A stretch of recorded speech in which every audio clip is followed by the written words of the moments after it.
Bien, justamente la parte 1 de sensores, que es ese primer archivo, que está dividido en esas dos partes, empieza hablando del sensor CKP inductivo. Primero hay que aclarar por qué aclaramos que es inductivo. Bueno, porque hay de las dos tecnologías. Hay tecnologías inductivas en estos sensores y tecnologías del tipo de efecto Hall. Es decir, la primera diferencia que sabemos es que uno genera una señal analógica, más precisamente el inductivo, una señal analógica del tipo alterna, ¿sí? Y el de efecto Hall es una tecnología que, digamos, pasó a una tecnología digital. Genera una señal también variable en función del giro y que también sirve para este, indicar puntos de referencia, como la posición del cilindro 1 y demás, pero ya en forma digital o en forma de señal cuadrada. Entonces esa es la gran diferencia. La mayoría todavía de sensores inductivos, de sensores CKP, mejor dicho, son inductivos, aunque ya hay tecnologías automotrices que utilizan también el tipo de efecto Hall. El sensor CKP sirve para registrar la posición del cigüeñal y las RPM. En principio, el principio de los sistemas de inyección surgieron con este sensor como un sensor, como les decía antes, un sensor vital, que el mismo sensor informaba ya a la unidad de control las RPM y el punto muerto superior.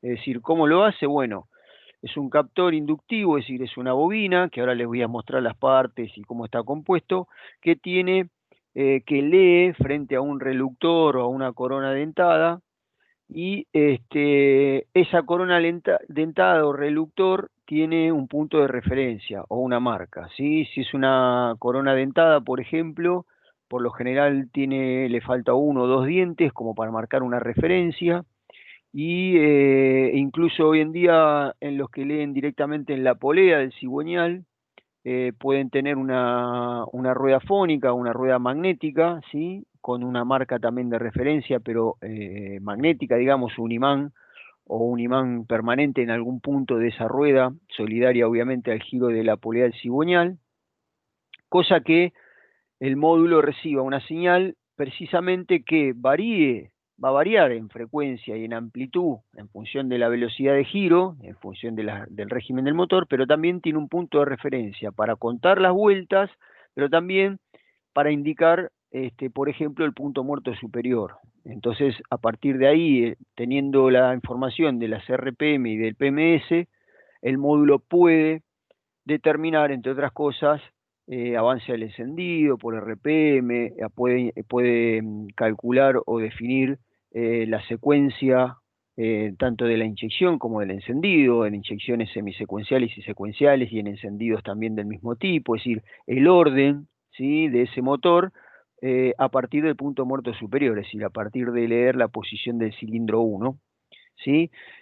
Por lo general en el CKP lo que ocurre es que esa posición, ese punto de referencia no coincide exactamente con el punto muerto superior, sino que le indica al módulo cuántos grados faltan de giro para el punto muerto superior. Entonces todo eso está programado, obviamente, y en el mapeo de la memoria está indicado, y el módulo así puede calcular el punto muerto superior y también medir las RPM que tiene el motor. Al ser inductivo va a estar formado por un imán permanente y alrededor del imán un bobinado, un arrollamiento de alambre, ¿sí? Ese bobinado, ese imán permanente va a variar su campo magnético cuando sea enfrentado por esa polea dentada o esa corona dentada o rueda fónica, como se la llama también, o reluctor. Esa variación de los dientes pasando frente al sensor va a provocar que el campo magnético varíe en intensidad, y al tener un campo magnético variable va a inducir, porque atraviesa la misma bobinita, va a inducir en ese bobinado una señal, una tensión o un voltaje proporcional a esas variaciones, que es un voltaje de alterna, es decir, vamos a tener una amplitud variable en función de la velocidad de giro y vamos a tener una frecuencia, es decir, la cantidad de ciclos también variables en función de la velocidad de giro. Ahora les voy a mostrar en una presentación un poquito esto más gráficamente para que veamos cómo está compuesto y cómo es la señal y demás. Bien, ¿hasta acá alguna pregunta, alguna duda? No, profe. No, profe, todo bien. Ok, me avisan cualquier cosa, ¿eh? Pues si no yo piso a fondo y chao, salgo arando y no paro más. ¿Estamos? Bien. ¿Para qué sirve? ¿Para qué le sirve al módulo? Bueno, como decíamos, la posición, fíjense, posición del cigüeñal o PMS, régimen del motor, momento del encendido, momento de la inyección, es decir, ese orden, ¿sí? Además del momento donde tiene que inyectar el orden, es decir, el avance del encendido y también el orden, es decir, si tengo un encendido semisecuencial, por ejemplo, que tenemos chispas de a pares, o tenemos un encendido secuencial donde tiene el orden una por cilindro, ¿sí? Una bobina por cilindro, necesita tener ese orden para gestionar eso, y lo tiene a través de este sensor. Y también, como dice ahí en el punto último, ya en los últimos vehículos y en los vehículos más comunes que están apareciendo hoy en día, con calado variable en las distribuciones y con distribución variable, también conocer el punto muerto superior y la velocidad de giro le sirve para gestionar la parte precisamente de ese calado variable. Después les voy a mostrar en una presentación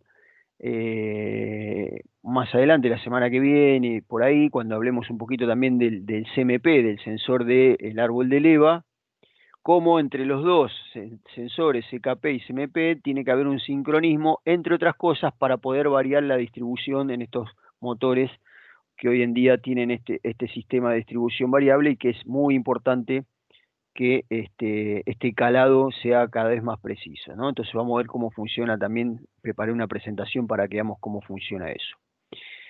Según el tipo de sensor, puede estar ubicado, como depende del motor, ¿no? El tipo de motor, el sensor puede estar ubicado en el bloque del motor, en la parte de atrás, en la parte del volante, es decir, entre el motor y la caja, leyendo de ahí de una correa dentada, o cerca del amortiguador de vibraciones, como dice ahí, que en realidad la amortiguación de vibraciones no es más que la polea del cigüeñal, que tiene precisamente amortigua las variaciones en las RPM, ¿sí? Y también tanto en el arranque como el frenado, para que esos picos y esas variaciones en la RPM, a través del vulcanizado que tiene, precisamente hace de el damper o amortiguador que se llama esa polea vulcanizada, que es la polea del cigüeñal. Entonces, digamos, independientemente de dónde esté ubicado, la función va a ser la misma. ¿Está? Acá en el dibujo que está ahí habla de el motor Duratec. Bueno, la posición del montaje está ahí sobre la polea. Está solidario a la polea, en la parte trasera, se ve ahí en el dibujo una corona dentada. Hoy en día incluso vienen unas ruedas fónicas, que es una pista sin dientes directamente, sino que eh, en la circunferencia, en el borde, alrededor de esa rueda, tiene material magnético, o sea, tiene imanes, polo norte-sur, como si fueran dientes. Entonces lo que está generando directamente es un cambio en el imán permanente que va a tener el sensor ahí. Pero son distintos sistemas, pero como dijimos, el principio de funcionamiento es el mismo y el objetivo para funcionar es el mismo también. Según cambia el régimen del motor, cambia la señal. Es decir, la señal es variable y es proporcional a las vueltas del motor. Entonces voy a tener una señal alterna que va a aumentar en ciclos, o sea, en frecuencia, ciclos por segundo, va a aumentar en ciclos por segundo, así aumente las RPM, y va a disminuir en ciclos por segundo cuando disminuyan las RPM, pero también va a ser proporcional y variable en función de las RPM su amplitud. O sea, también voy a tener más picos de voltaje y menos picos de voltaje según tenga más RPM o menos RPM. Es decir, que voy a tener una señal variable en dos magnitudes, en amplitud y en frecuencia. El dato real, original, para el cual el módulo utiliza para calcular las RPM es la frecuencia. Es decir, la cantidad de ciclos por segundo es directamente la cantidad de vueltas por segundo que está dando el cigüeñal en este caso. Por lo tanto, digamos que la lectura directa que haría el módulo es leerle la frecuencia. Pero también al módulo le importa la amplitud de la señal para determinar, entre otras cosas, lo que se llama si hay giro de motor. Y en función del giro de motor, también, como vimos en las primeras clases, si la estrategia es una estrategia, si estoy arrancando, si estoy en el momento de arranque, si estoy en regímenes transitorios, en ralenti, o si estoy acelerando abruptamente, por ejemplo. Todas esas variables en la amplitud también le dan idea al módulo, y va a buscar el módulo en sus registros para compararlo contra estos datos, para ver en qué situación de funcionamiento se encuentra, ¿no? Ahí en el dibujo, bueno, muestra un sensor o un captor de SKP, de cigüeñal, leyendo sobre una rueda fónica. Tiene, en este caso en el dibujo, uno o dos dientes faltantes que van a ser el punto de referencia. Y ese punto de referencia, si miran la señal, va a mostrar precisamente una diferencia en el valor.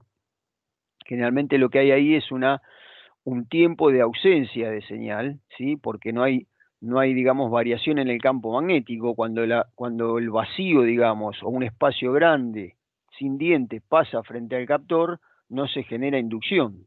Entonces no hay modificación del campo magnético. Entonces la señal se mantiene en cero y luego vuelve a aparecer un pico. Entonces, entre puntos de referencia, como está marcado acá, por ejemplo, el punto 3 o el número 4, entre puntos de referencia sería un ciclo completo, sería un giro completo, en ese caso de la rueda fónica, que está solidaria obviamente al cigüeñal. Eso es lo que muestra la imagen ahí. Como es un sensor vital, como decíamos antes, hay que tener en cuenta que hay fallas características de este sensor. Primero, un sensor vital significa que si el sensor CKP no emite señal, o la señal es muy débil, o está desconectado, o su cable está cortado, obviamente el vehículo no va a arrancar. ¿Por qué? Simplemente porque el módulo, como sabemos, para estrategia de arranque, ya desde el momento de arranque espera señal del cigüeñal de giro. Entonces ya, al no tener señal de giro, el módulo interpreta que el motor no está girando. Por lo tanto, interpreta a su vez que si el motor no está girando, no es necesario ni inyectar combustible ni generar chispa. Entonces no va a emitir señal para los inyectores, ni va a emitir señal para las bobinas, por ejemplo.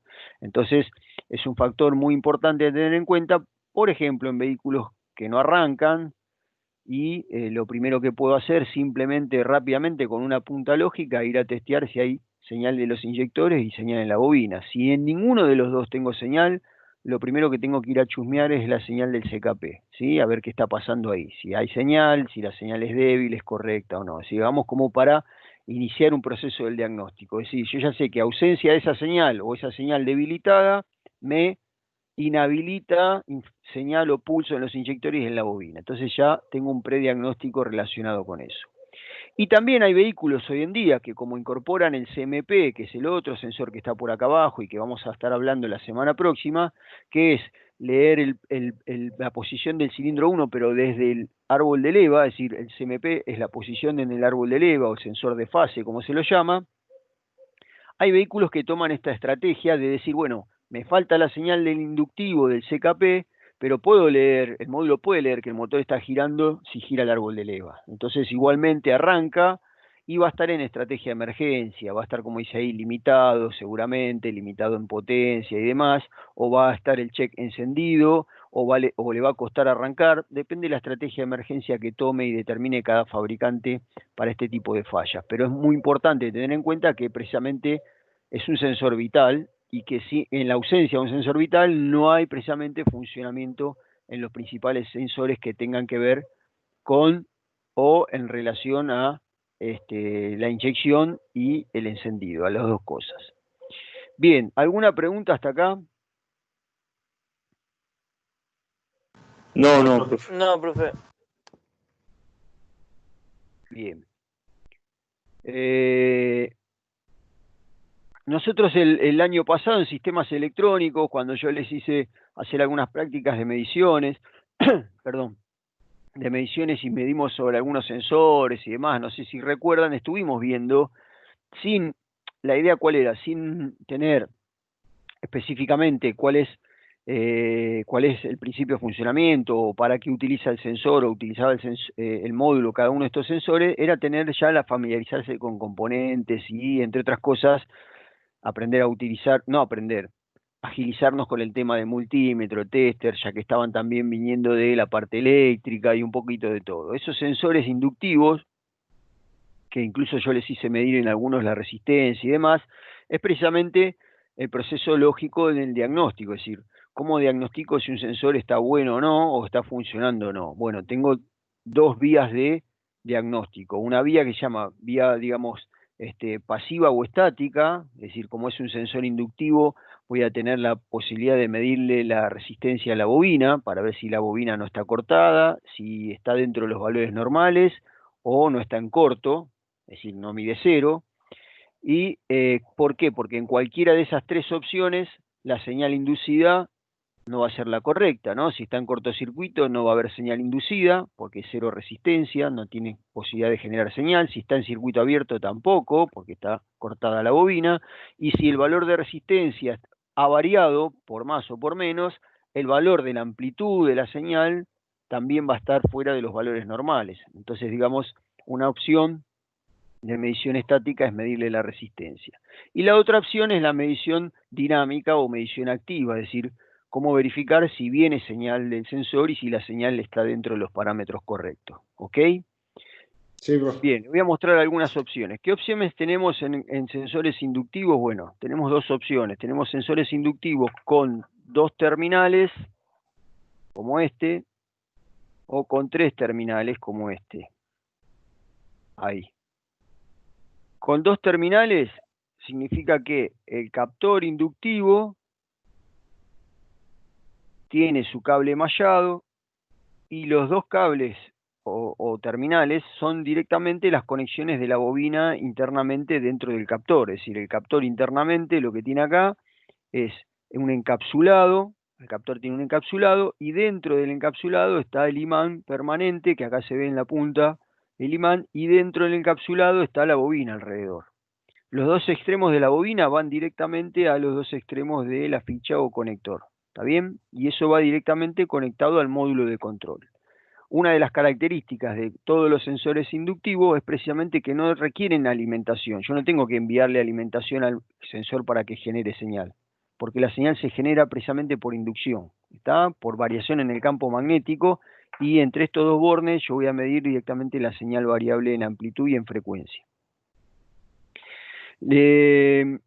Este cable mallado o blindado y el blindaje este que tiene el encapsulado necesitan también estar protegido contra otros campos electromagnéticos que lo puedan rodear, por sistemas o componentes cercanos al mismo vehículo o por campos electromagnéticos externos que puedan afectar a la señal original. Es decir, también cualquier campo electromagnético que atraviese el cableado, que atraviese el inductor, va a estar generándole una señal inducida que va a modificar a la señal original. Entonces, para que eso no ocurra, el cable tiene una malla como un cable coaxil, obviamente que acá no se ve, pero es un cable mallado, y ese mallado va conectado a tierra o masa del auto, en este tipo de sensores que tienen dos terminales, directamente en la conexión del sensor. Es decir, el sensor tiene las conexiones metálicas, ¿sí?, donde van a ir los tornillos, y esas conexiones metálicas directamente van a ir haciendo masa en el vehículo, para que se entienda. Entonces,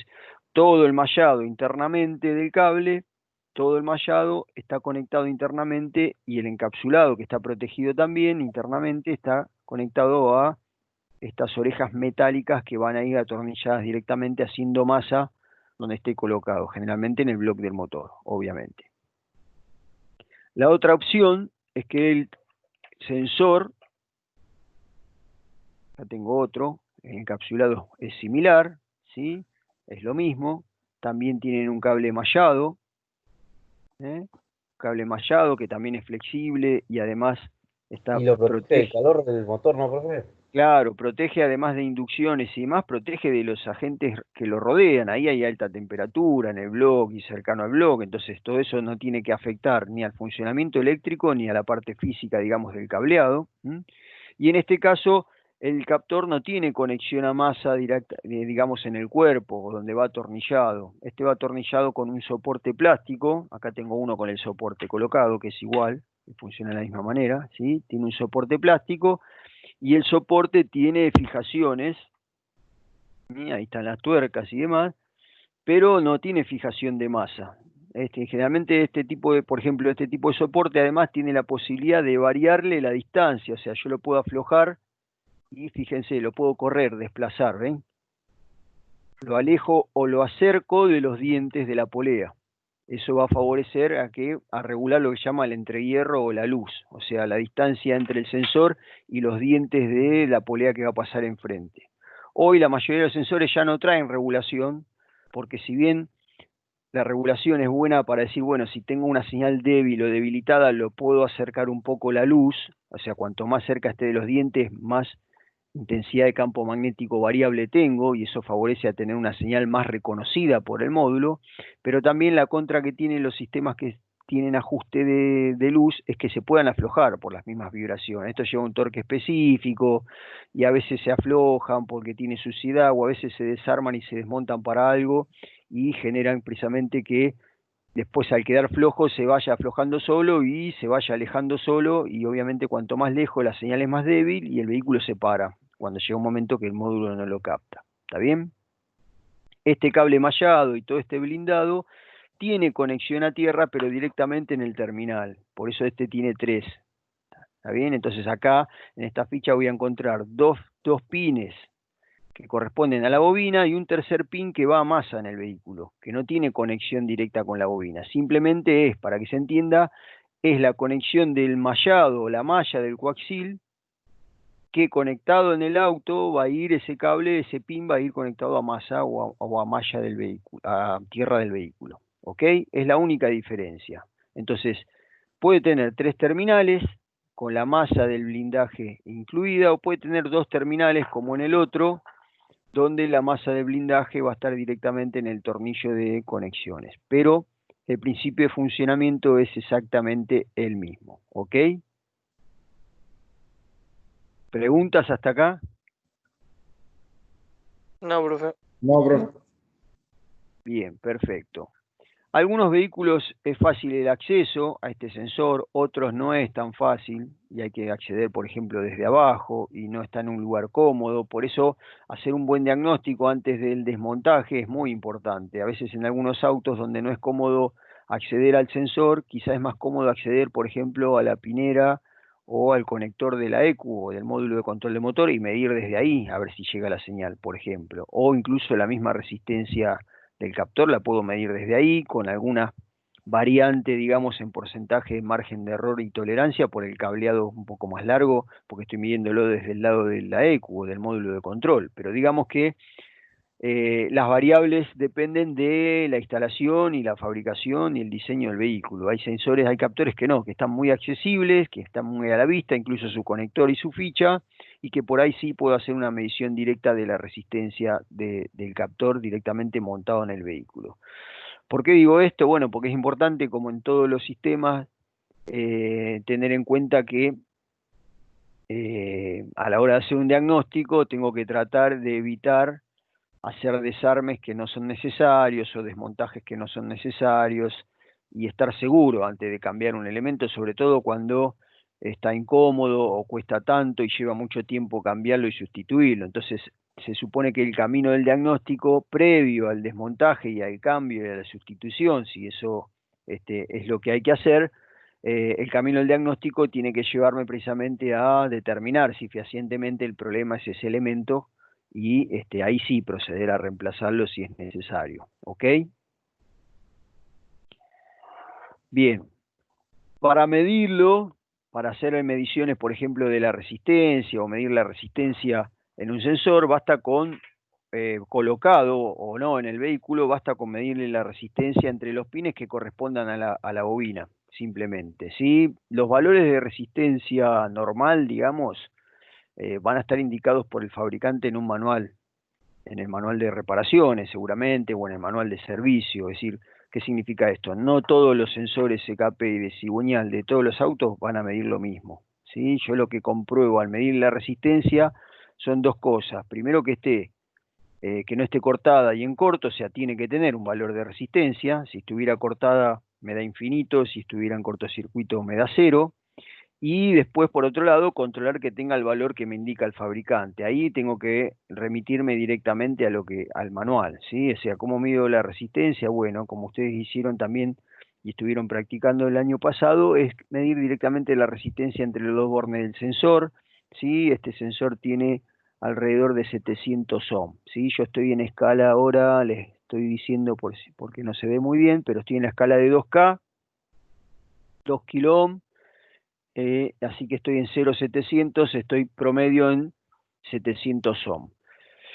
Sí se recomienda, además de tener el manual para saber el valor, recomienda al fabricante que cuando lo vayan a medir, esté en reposo un tiempo antes de medirlo si el vehículo estuvo en marcha, porque más allá de que acá no haya alto consumo o alta corriente, sí en el lugar cercano, como sabemos, hay alta temperatura y eso va a generar que varíe la resistencia. O sea, si estuvo recién o el motor está caliente hasta ese momento, va a haber una variación un aumento en la temperatura, digamos, del cuerpo del sensor y eso va a aumentar el valor de la resistencia en comparación al valor real que tiene que tener, ¿sí? Ahora yo les voy a mostrar en un manual ejemplos de valores, ¿sí?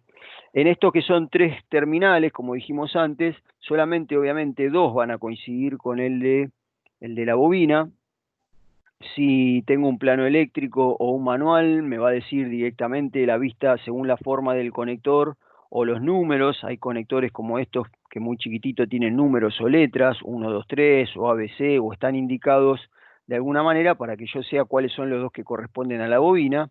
Y si no, simplemente, como el tercero simplemente es tierra o masa y no tiene que tener conexión con los otros, simplemente por descarte. O sea, busco dos que tengan cierta resistencia, ¿sí? Si ninguno tiene resistencia entre sí, obviamente ya estaría sospechando de la bobina cortada, pero por lo menos tengo que encontrar dos que tengan cierto valor de resistencia. Supónganse que yo no tengo un plano y digo, bueno, voy a probar el del medio con uno de los extremos, ¿sí? Y estoy teniendo ahí en el tester un valor de 100 ohm aproximadamente, 109 ohm. Estoy en la escala de kilo ohm y me marca punto 109, son 100 ohm. Entonces voy a estar, de entrada ya sé, acerté que entre esos dos hay medición. Obviamente con el otro extremo no voy a tener medición, ¿ven que me da abierto? Con ninguno de los otros dos. ¿Está? Entonces también eso lo tengo que controlar porque si no, si me daría alguna medición, estaría mostrándome que también el cable puede estar apretado y la malla quedó tocando, por ejemplo, internamente alguno de los dos conductores de la bobina. O sea, se habría puesto en corto con el mallado y en el vehículo no estaría arrancando, obviamente, porque la señal se va a masa si está puesto a masa en corto. ¿Ok? Entonces también es una pista de que a veces, como dije antes, porque alguien desarmó o se hizo otra reparación y se tuvo que hacer un desarme y demás, quizás el cableado pasó mal o se pasó por un lugar equivocado y queda apretado en algún lugar o se lastima el cable y eso pueda generar una falla. También hay que inspeccionar que tanto el encapsulado del sensor como el cable no presente quebrajaduras o dañado por exceso de temperatura ambiente donde trabaja, muchas veces se deteriora, ¿sí? O la entrada, por lo general son cables reforzados y todo el sensor y todo el cableado es un sistema hermético, o sea, no hay posibilidad de desarme para reparar nada y precisamente es hermético porque en el lugar que se encuentra puede haber salpicadura, qué sé yo, de agua o puede haber transpiración de aceite o puede haber cualquier otro fluido que no tiene que ingresar ni al cableado ni al propio sensor. Entonces, cualquier daño, pellizcadura, rajadura, tanto en el encapsulado del sensor como en el cableado, también puede ser después probabilidad de falla en el funcionamiento, obviamente, porque por ahí puede haber una aislación, una resistencia agregada, digamos, a la resistencia original o de funcionamiento original del sensor, y eso puede estar provocando, obviamente, que la señal después que corresponda no esté siendo la correcta. Bien, perfecto. Bueno, sensor de cigüeñal o CKP. Acá está representado aquí en la parte, digamos, abajo del motor, en el cigüeñal, ¿sí? Visto en la pantalla del lado izquierdo. Ven que está leyendo frente a un reductor o corona dentada, a la cual le falta uno o dos dientes, ¿sí?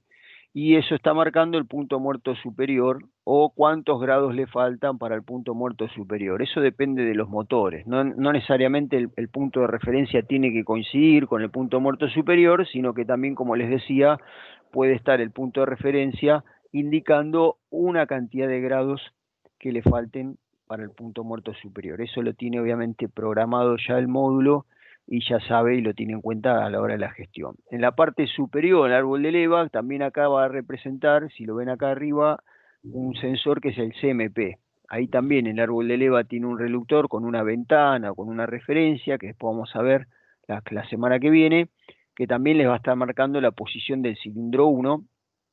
Por lo tanto, en estos motores hoy en día es muy común tener los dos sensores, referencia del cigüeñal, referencia al Bordeleva, y entre los dos tener un sincronismo. ¿Qué significa esto? Que el módulo internamente tiene un sincronismo entre las señales para, entre otras cosas, tener más precisión en la gestión tanto de la inyección como el encendido, como en el calado, como dijimos, variable de la distribución, por ejemplo. Entonces, digamos, cuanto más preciso es este sistema,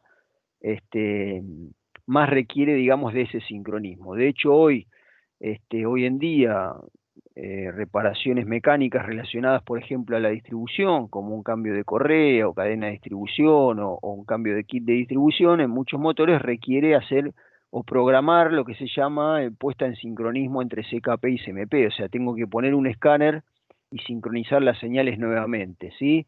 En algunos vehículos muy raro que no arranque, pero en la mayoría de los vehículos, si no hago esto, es muy factible que quede el check prendido, o que cueste arrancar un poquito, o que haga como una falla como si estuviera fuera de punto, cuando en realidad el punto de la distribución puede estar bien colocado, pero es necesario volver a poner esta referencia por quizá pequeñas diferencias, mínima diferencia que pueda detectar el módulo producto de una correa nueva, con los estiramientos que tenía la anterior, o mismo obviamente si cambié el kit con un tensor que obviamente tiene otra tensión, o los rodillos y demás, o sea, la mínima diferencia que se note, por más de, repito, de que la correa, por ejemplo, esté puesta bien a punto, la mínima diferencia esa es detectada como fuera de sincronismo. En algunos autos no tiene ningún síntoma, no falla, anda perfecto todo, lo único que nos va a quedar el check encendido hasta que haga esa función de programación, ¿sí?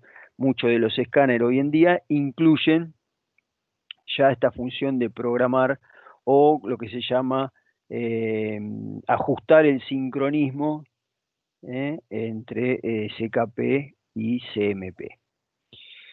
Bien, un poquito para representar lo que estuvimos viendo hasta ahora, ¿no?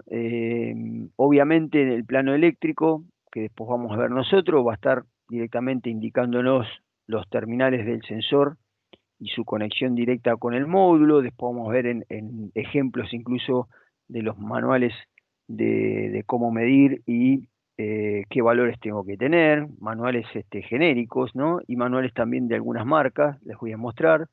Sí es importante tener en cuenta que en algunos manuales también indica esto de la distancia o la luz o el entrehierro, como lo llaman, la distancia que tiene que tener físicamente el captor del saliente máximo de cada uno de los dientes, porque como dije antes, sobre todo en aquellos modelos que todavía existen y están dando vuelta, que tienen regulación de esta luz, es importante que se respete esa luz según las indicaciones del manual para que la señal no se debilite y no cambie los valores correspondientes o indicados.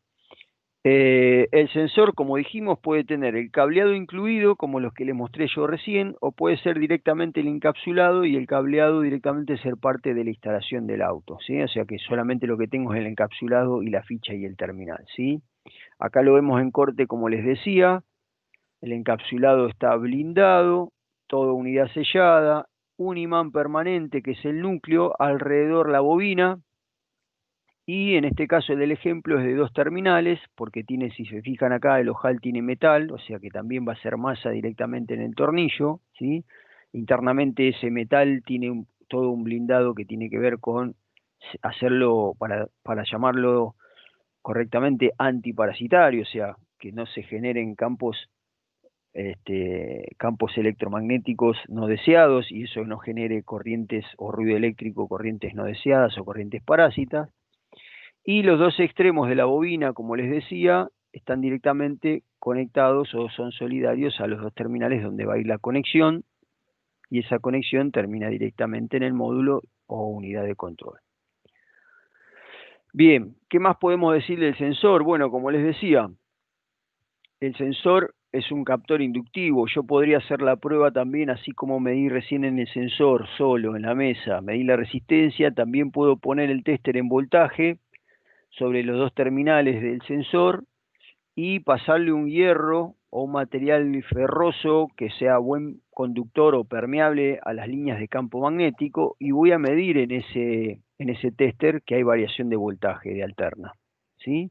Precisamente porque el principio de funcionamiento es que ese hierro que está pasando por ahí, que simboliza los dientes de la corona, pero yo puedo pasarle cualquier material ferroso. De hecho, si tienen un sensor y pueden probar, no sé, con una llave de tubo, con cualquier elemento de hierro, hierro dulce, hierro buen conductor del campo magnético, ustedes lo acercan sin rozamiento, sino que lo pasan cerca y directamente van a estar modificando el campo magnético del imán y van a estar induciendo una corriente alterna entre los dos terminales. Entonces es precisamente un generador inductivo, de eso se trata. Bueno, acá dice que si se aumenta la distancia entre el bloque y el sensor, el voltaje disminuye. O sea, es muy importante, como dijimos, que esta distancia sea la respetada. A veces, aunque el sensor no tenga regulación de distancia, también suciedades o impurezas o limaduras de hierro que se puedan pegar externamente sobre el imán del sensor, también pueden afectar a la modificación del campo magnético. O sea, no solamente es el espacio, sino también que ese espacio tiene que estar limpio de impurezas, sobre todo de impurezas metálicas, ¿sí? Que son las que puedan modificar o aislar de alguna manera el campo magnético, y eso termina aislando o modificando la señal inducida, ¿no? Entonces, ¿cómo le así me deja? Entonces conecto el tester entre los terminales, puedo colocar el multímetro directamente tengo que colocarlo, mejor dicho, en alterna, eso sí, porque cada vez que ustedes estén en un captor inductivo, recuerden que la tensión generada es alterna, por eso es muy importante. En el caso, bueno, acá me indica que lo ponga a la escala de 2 volt, por lo general alcanzan 2 volt de pico, algunos un poquito más, hay algunos que llegan hasta 3 volt o 3 volt y medio, eso depende del sensor, ¿sí?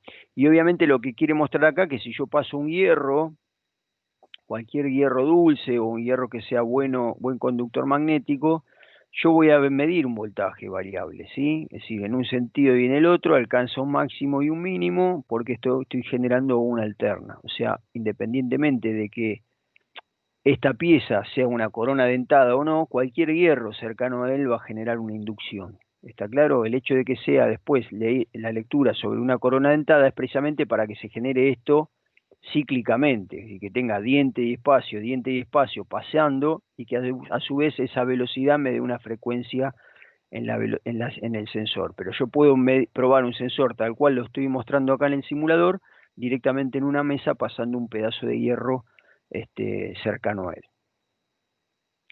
Bien, si obviamente ahí tengo una variación de la señal, ¿sí? Se genera un voltaje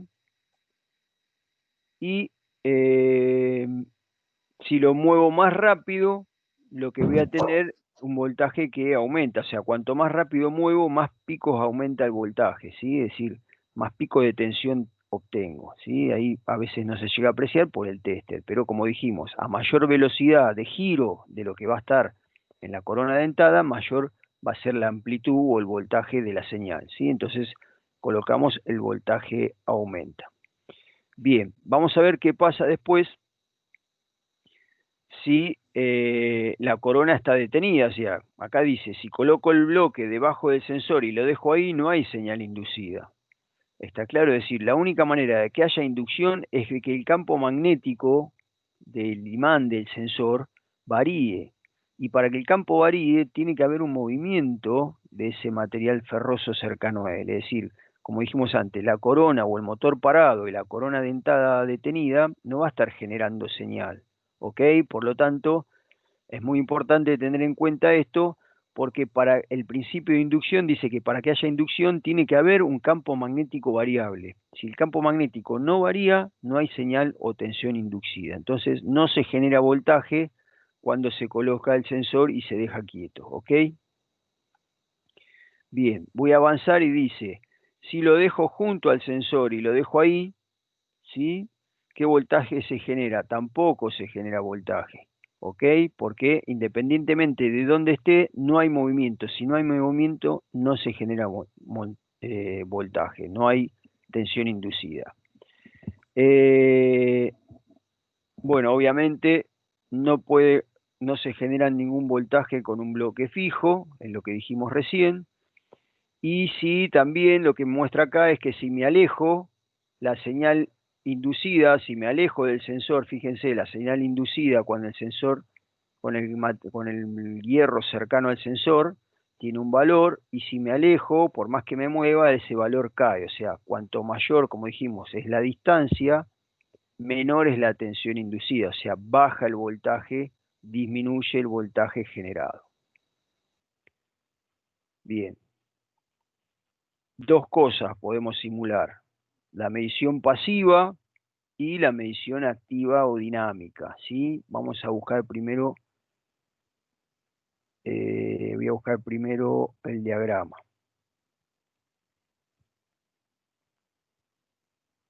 Acá, diagrama eléctrico, es el mismo vehículo genérico que estaba mostrando antes. Me indicaba que el número 39 es el sensor del cigüeñal, es este que está acá, que tiene dos terminales conectados directamente al módulo, que es los que van a llevar señal.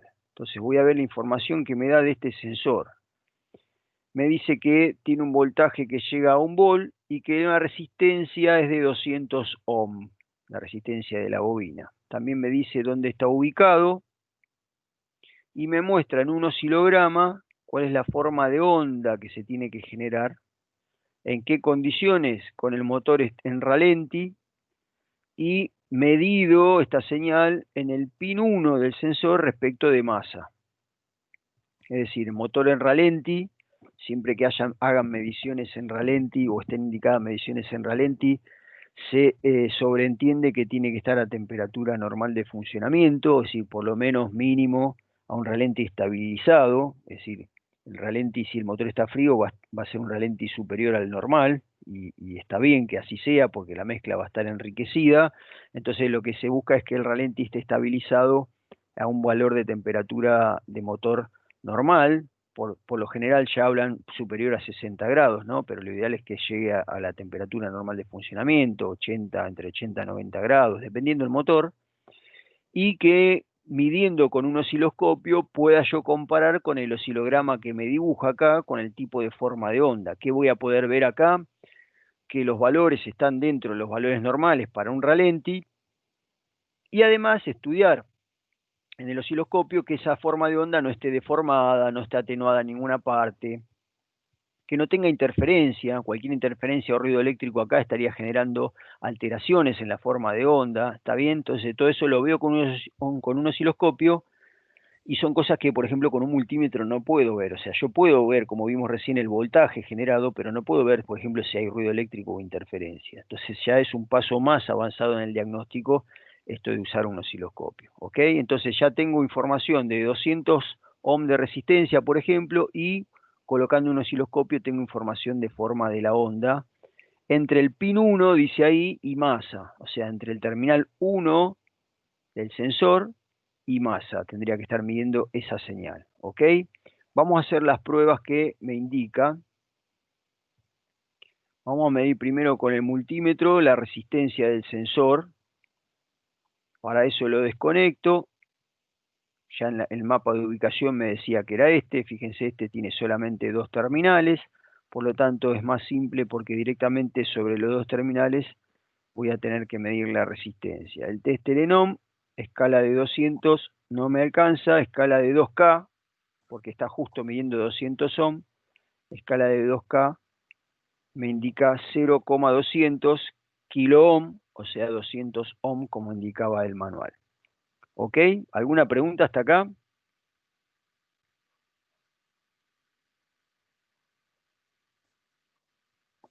No, profe. Ok. ¿Están ahí todavía? Sí, profe. Bien. Sí, Bien, sí. ya termino, no se duerman, no se vayan, ya termino. Bien. Otra prueba que podemos hacer, obviamente, ¿se escucha el ruido ahí, el sonido del motor o no? Sí. Sí. Ahí está. Lo voy a alejar para que no sea tan fuerte.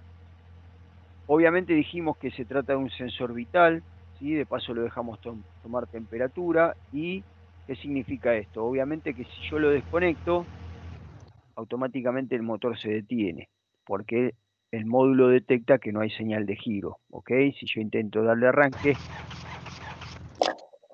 en este caso del ejemplo, el simulador no tiene estrategia de emergencia para arrancar, ¿ok? Por supuesto que también, seguramente vamos a chequear, habrá grabado alguna falla o algún defecto.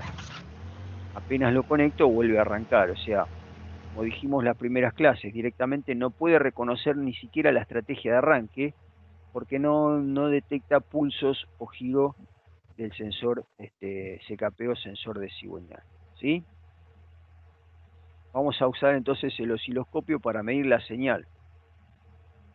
Mientras toma temperatura normal de funcionamiento para después comparar con el oscilograma, voy a conectar el osciloscopio, como dice ahí, relativo a masa, es decir, el cable negro o el conector negro del osciloscopio a negativo de la batería, y voy a ir al conector que esté relacionado, voy a bajar un poco el volumen ahí, que esté relacionado con la señal, ¿sí? Voy a usar un canal, solamente voy a usar un canal, voy a encender y voy a ver si tengo señal de referencia en automático, perdón, creo que el pin 1 era este, ahí está, busqué color de cable, pongo en automático. Voy a obtener una forma de onda, y esa forma de onda la voy a achicar, digamos, en tiempo, la escala del tiempo, para que se vea. Como podrán ver, cada tanto pasa la señal de la referencia, lo que sería el punto muerto superior, ¿sí? Ven que voy a...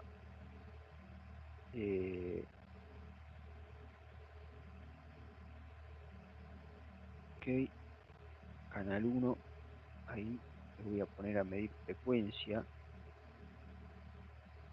Así tenemos el valor también de la frecuencia de la señal arriba en pantalla.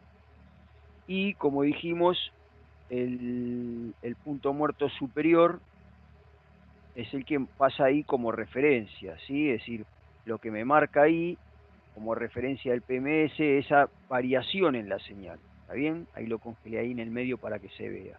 Entonces, digamos, sería la ausencia de ese diente o de esos dos dientes o el punto de referencia lo que marca la diferencia de un giro, ¿no? De un ciclo. Por lo tanto, la frecuencia va a estar indicando la velocidad de giro, ¿sí? Y también, obviamente, la amplitud va a estar variando si aumenta la velocidad de giro, ¿ok? Lo voy a dejar correr la señal, voy a acelerar un poco para que aumente la temperatura un poco más rápido. Así podemos comparar con lo que teníamos como dato de oscilograma. Voy a ir de vuelta a la información técnica y voy a ir al checkup. Así lo dejo ahí. Lo voy a achicar acá. Ahí. Así tenemos el dibujo, digamos, del CKP a la vista de lo que nos tendría que dar la señal. Ahí estamos llegando a los 60 grados de temperatura, ya el ralenti empieza a estabilizar, todavía está por encima de 1000 vueltas. Obviamente, para comparar un oscilograma tengo que tener en cuenta los rangos y las escalas, como está medido el oscilograma, ¿sí? La escala del tiempo me dice que está en 2 milisegundos por división, eso lo tengo bien, y la escala de voltaje, o sea, la cuadrícula vertical, para que se entienda, está en 2 volt por división, lo vamos a poner en 2 volt por división. Ahí estaría yo representando, fíjense, la medición 2 volt por división en la escala de vertical y 2 milisegundos por división el tiempo, la escala del tiempo o el eje horizontal. Entonces ahí voy a poder hacer una comparación real del valor llegado al ralenti a una temperatura normal de funcionamiento. ¿Está bien? Voy a alejar el motor para que no haga ruido. Fíjense que acá yo aprovecho y estoy acelerando para que tome temperatura rápido, pero también veo, obviamente, y ven en pantalla, que la frecuencia aumenta, ¿no? Y de qué manera, ¿ok? Y también la estoy midiendo, ¿no? Kilohertz tengo arriba, 3.3 kilohertz, ¿ok? en ralenti, estoy aproximado ahora, fíjense, en 1.0 y ahí está bajando, ya estoy en 900 Hz, ¿ok? ¿Se ve bien ahí la definición, la pantalla, el video? ¿O se Sí, corta algo? Sí, profe. Sí, está bien. Sí, se ve. Bien, bien. No, porque yo por Sí, ahí sí. no se estaba viendo bien, avísenme, ¿eh? Bien, ahí estoy ya a más de 80 grados, casi llegando a los 90 grados, ¿sí? ¿Qué tengo que analizar en esta señal? Bueno, tengo que analizar precisamente, tratar de comparar los valores de tensión, lo más parecido posible, los valores de tensión obtenidos. Fíjense que en la señal, digamos, donde están los dientes, estando en 2 volt por división, ¿sí? Tengo un valor de pico a pico aproximado de 2,4, casi de 6 volt de pico a pico, un poquito menos, ¿sí? Está bien igual como está medido acá, o sea, cada cuadradito vertical son 2 volt, 2, 4, 6, no llega a tocar de punta a punta, ¿sí? Y además estoy comparando que esté igual al que me indica el manual del oscilograma. Muchos manuales del fabricante,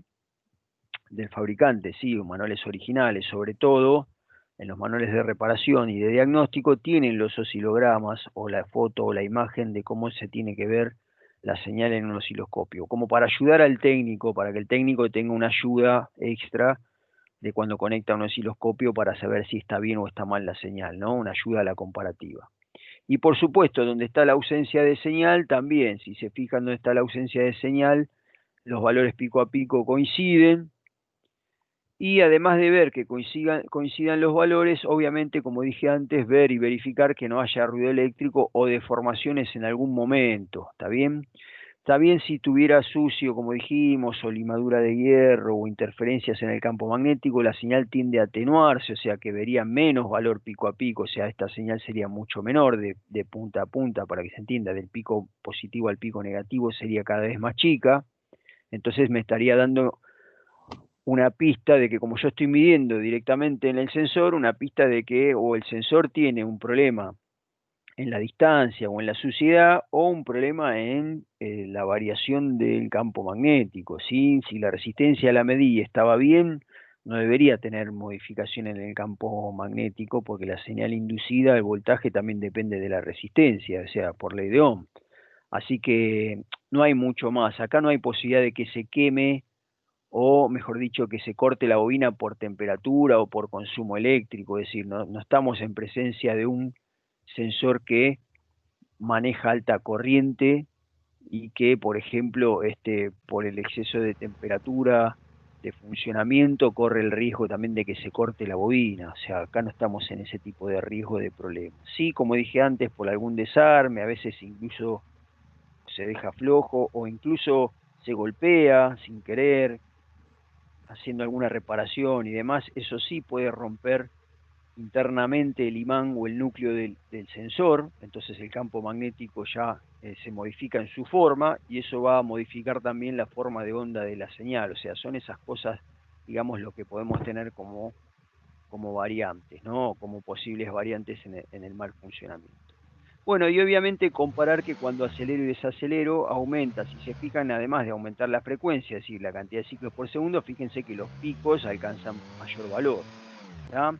Ahí yo lo puse en frecuencia del osciloscopio para que veamos que la frecuencia, fíjense, de un ralenti ahora está alrededor de 800 Hz. Si lo llevo a, qué sé yo, 1500 vueltas, 2000 vueltas, ya llega casi a los 2 kHz, ¿sí? Y lo mismo si lo pongo a medir el voltaje. Vamos a poderlo a medir voltaje de alterna. Estoy en un valor pico a pico, fíjense lo que en estos momentos de 2,6 volt. Y también si acelero, además de aumentar la frecuencia, aumenta el voltaje. Y llega, fíjense, a casi 9 volt y medio en 3000 vueltas, por ejemplo. Y así sucesivamente. O sea, tiene que ser siempre proporcional. ¿Estamos? Eso es lo que puedo verificar en una medición, digamos, directa con un osciloscopio. Bien, preguntas, dudas. Así vamos cerrando el tema. Consulta, que haya No, quedado sobre... por mí ninguna. Oye, profe. Nada, ¿se entendió? Sí, re bien, profe. Sí, profe. Sí, profe, sí. Sí, profe. Bueno, bueno. Profe, Nada, sí, pregunto, sí, escucho, perdón. Diga, cuando estaba en Corteco, que vendíamos los retenes con brida, sí. había que ponerlos a punto. Un error que se cometía era ese, que no ¿Por ponían qué? la rueda Contanos. a punto y no arrancaba el motor. Exacto, porque la rueda fónica tiene una posición, ¿correcto? Sí, ¿A eso te referís? sí. Venía Exacto. una herramienta o el fabricante te decía en qué lugar se ponía exactamente, según el modelo. Claro, bueno, precisamente, bueno, eso suele pasar, de hecho pasa, habitualmente también pasa, que si no utilizan la herramienta correcta, precisamente no queda en la posición correcta la rueda fónica y nada, uno por la mayoría lo que hace es cambiar sensores y medir el cableado y todo, y lo que menos sospechan es de la rueda fónica, pero es muy importante tener en cuenta eso porque precisamente lo que va a hacer ahí o lo que va a provocar ahí es precisamente que no esté leyendo o que la señal esté o desincronizada o que directamente la señal no aparezca si lo que está esperando es una referencia. O la referencia obviamente está desincronizada, o sea, pasa el punto de referencia en el momento que no corresponde. Entonces, generalmente, obviamente, el vehículo no arranca porque no hay sincronismo en la inyección y en el encendido, ¿sí? Así que está correcto. ¿Qué más? ¿Qué otro comentario? ¿Qué otra duda? ¿El resto se durmieron? Profe, ¿Se yo fueron? tengo una duda. ¿Quién habla? Perdón. Ah, Gaby, ¿cómo andás? Gauss. Todo bien, todo bien. Tengo Bien, una duda. Una vuelta escuché sobre el tema de la protección de los cables, sobre los ruidos eléctricos y todo eso. sí. ¿Cuál es la No, pregunta? no. Mi duda era sobre a qué se le llama un ruido eléctrico. Claro, bueno, ruido eléctrico se le llama a las señales o sí, las corrientes eléctricas no deseadas generan ruido eléctrico. En realidad, ¿cómo surge el concepto de ruido eléctrico? ¿Por qué hablamos de ruido? Bueno, porque estas interferencias, por ejemplo, en todo lo que sea audio, se transforma en ruido o en zumbido. ¿Está? Si vos tenés, por ejemplo, en un equipo de audio, en un preamplificador o en el cableado de un micrófono o mismo de un parlante, tenés una interferencia producto de un campo electromagnético que lo atraviesa, esa corriente inducida, como la corriente inducida es una alterna, la alterna esa en audio sale como un ruido, es un zumbido, ¿está? Por eso también se lo llama ruido eléctrico. Ahora, Profe, más allá de que yo no lo escuche por audio esa señal, en un osciloscopio, por ejemplo, como vimos recién, yo puedo ver ruido eléctrico en una señal y obviamente si no pertenece a un sistema de audio o no está dentro del espectro audible, no lo voy a escuchar, pero sí se lo denomina ruido eléctrico a cualquier interferencia provocada por una corriente inducida no deseada, o sea, corrientes inducidas se generan por campos electromagnéticos, cualquier tipo de campo electromagnético que atraviese un conductor o una pieza metálica o un circuito eléctrico, ¿sí? Imagínense ustedes que en el mismo lugar donde estamos hoy en día tenemos campos electromagnéticos de transmisión, de VHF, RF, telefonía, todo lo que se te ocurra dando vuelta. Bueno, precisamente todo eso, cualquier cable que atraviese, le está generando una interferencia, le está generando una corriente no deseada inducida. Por eso los sistemas, muchos de los sistemas, tienen cableados del tipo mallado o cableados antiparasitarios, como se lo llama, es decir, un blindaje que permita precisamente que a pesar de que es inevitable de que sea atravesado por un campo magnético, pero esa corriente que se induce por ese campo magnético sea derivada a masa y no afecte a la señal original que está pasando por el cable, ¿sí? Está bien, está bien. No, yo Bueno, tenía mi duda porque había escuchado de que justamente le decían cable antiparasitario. Y yo dije, ¿qué? ¿Qué carajo? Y nada, bueno, siempre. porque esas corrientes se denominan corrientes parásitas, que son las corrientes no deseadas, ¿ok? O sea, Sí, son sí, sí, sí. corrientes que se inducen producto de la interferencia, pero en realidad no la deseo yo en ese circuito. Por eso se llaman corrientes parásitas y a los cables que están protegidos frente a esas corrientes y esas inducciones se los llaman cables antiparasitarios, por ejemplo. Está correcto. Bien, bien, bien. Bien, ¿qué más? ¿Qué más quería hablar recién? Bueno, todos en orden, entonces. Arián, ¿alguna duda? Juan, Juancito, No, Sí, siempre me profe, yo le quería preguntar algo. dale.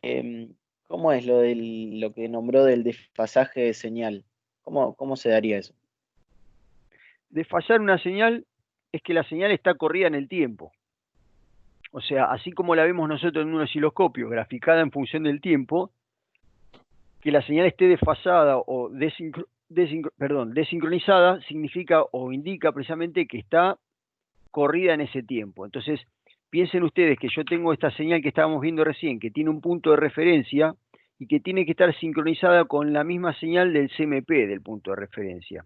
Es decir, la semana que viene háganme acordar que vamos a arrancar con esto, porque cuando veamos CMP después vamos a ver con el osciloscopio, con los dos canales, las dos señales a la vez, y ver cómo se mantiene esa, digamos, sincronismo. Si alguna de las señales está fuera de sincronismo, o sea, desfasada en el tiempo, puede estar la señal permanente, pero corrida en el tiempo. ¿Qué puede provocar un desfasaje? Un montón de cosas pueden provocar desfasaje en el tiempo, desde también corrientes parásitas y no deseadas, caídas de tensión en los cableados, pueden generar desfasajes en la corriente, y obviamente circuitos electrónicos y parte del procesador de la señal internamente en el módulo que pueda estar funcionando mal y pueda estar provocando un desfasaje, ¿no? Ah, está bien, perfecto, listo. Gracias. Bien. ¿Qué más? Recién alguien más me quería preguntar algo. Yo, profe, que ese Sí. desfasaje que vos decís sería en la distribución que hay que se desfasan los sensores también. Hay que configurarlo. Sí, en realidad no es un desfasaje físico o mecánico, como dije antes, vos podés tener a punto la distribución perfectamente, la pusiste a punto con la herramienta que corresponde y demás, pero una pequeña diferencia que te da, por ejemplo, una correa nueva respecto a la vieja, que no llega a ser ni medio diente de cambio de la distribución, o sea que no hay problemas en la distribución, pero sí es notorio, ¿sí? Por ejemplo, que te quede por ejemplo, un engranaje del árbol de leva, esa pequeña milésima o centésima de milímetro que tenga un movimiento un poquito más tensionada, por ejemplo, puede estar detectado directamente por los sensores fuera de sincronismo por el módulo. Entonces lo que puede estar ocurriendo ahí es que el módulo interpreta que no hay un sincronismo electrónico, pero obviamente por eso igualmente arranca y funciona bien, porque entiende que la puesta a punto está dentro de la tolerancia, o sea que esa Sin pequeña rasgos. diferencia que nota no es un problema de fuera de punto, ¿ok? Claro. Claro. Entonces los sistemas generalmente hoy en día te indican que después de un cambio de correa de distribución o después de hacer una reparación que que haya correspondido reemplazar alguna pieza y hayas tenido que desmontar parte de la distribución, luego hagas la configuración. En realidad no es una programación, es un ajuste electrónico. Si entras al menú del escáner, entras en un menú donde te indica hacer el sincronismo y lo hace solo, o sea, te hace poner el auto en marcha, después te lo hace parar, o sea, te hace hacer un par de cosas, pero obviamente la puesta a punto no es ningún movimiento físico que uno tenga que hacer como técnico, Lo hace es un solo, sincronismo electrónico que hace la compu, ¿sí? Ah, ¿Se entendió? sí, sí. Gracias, profe. No, de nada, Juan. Bueno, ¿quién más? ¿Qué otra duda? ¿Qué otra pregunta? ¿Nada? ¿Estamos bien? No, ninguna. Sí. Bueno, espero que no les haya sido demasiado pesado, chicos, y que haya sido entretenido por un rato, aunque sea, en la parte técnica. Repito, nada, comuníquense para lo que necesiten, más allá de la parte, digamos, institucional y escolar, si cualquier cosa, alguna necesita una mano con algo, es decir, más allá de que después todo información y temas compartidos hacen bien para todos, así que cuenten conmigo y cuenten con los compañeros. Traten de mantenerse al tanto, no alejarse en lo posible del contacto, de las clases, no solo en mi materia, sino de todas en general, o sea, no aflojen, ya estamos llegando a mitad de año, ojalá podamos volver este año como para hacer, reforzar algunas prácticas de lo que estamos viendo, y si no, lo haremos extracurricular, obviamente, como hablamos también, para aquellos que lo deseen, el año que viene, sin ningún problema, por lo menos en mis prácticas, están obviamente incorporados de antemano y van a poder venir cuando quieran y tengan tiempo y lo puedan aprovechar también, ¿sí? Buenísimo, profe. Muchas gracias. Sí, Bueno, profe, como perfecto, les digo gracias. siempre, para el cierre, cuídense, cuiden a sus familias.